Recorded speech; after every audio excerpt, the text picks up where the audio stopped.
Joshua chapter 11. Northern Confederacy.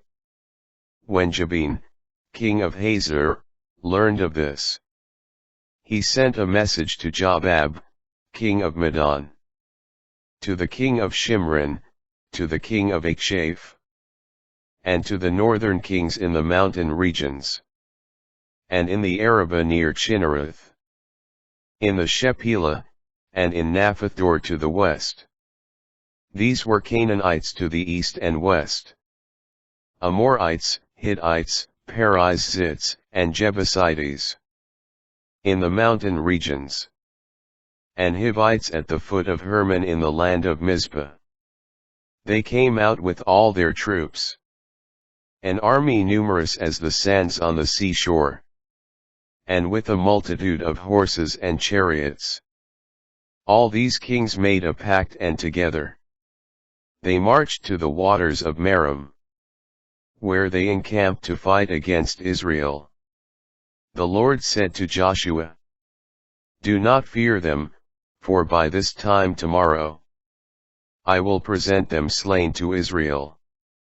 You must hamstring their horses and burn their chariots." Joshua with his whole army came upon them suddenly at the waters of Merom and fell upon them. The Lord delivered them into the power of the Israelites, who defeated them and pursued them to Greater Sidon, to Misrephoth-maim, and eastward to the valley of Mizpeh. They struck them all down, leaving no survivors. Joshua did to them as the Lord had commanded. He hamstrung their horses and burned their chariots. Conquest of northern Canaan. At that time Joshua, turning back, captured Hazor and struck down its king with the sword. For Hazor formerly was the chief of all those kingdoms. He also struck down with the sword every person there, carrying out the ban, till none was left alive. Hazor itself he burned, all the cities of those kings, and the kings themselves Joshua captured and put to the sword, carrying out the ban on them, as Moses, the servant of the Lord, had commanded. However, Israel did not destroy by fire any of the cities built on their mounds, except Hazor, which Joshua burned. All the spoil and livestock of these cities the Israelites took as plunder, but the people they put to the sword, until they had destroyed the last of them, leaving none alive, as the Lord had commanded his servant Moses. So Moses commanded Joshua, and Joshua acted accordingly. He left nothing undone that the Lord had commanded Moses should be done. Survey of the conquest.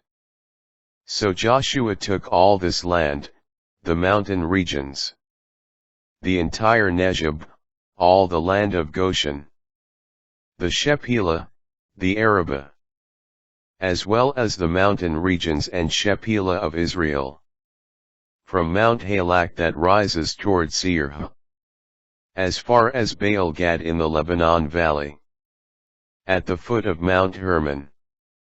All their kings he captured and put to death.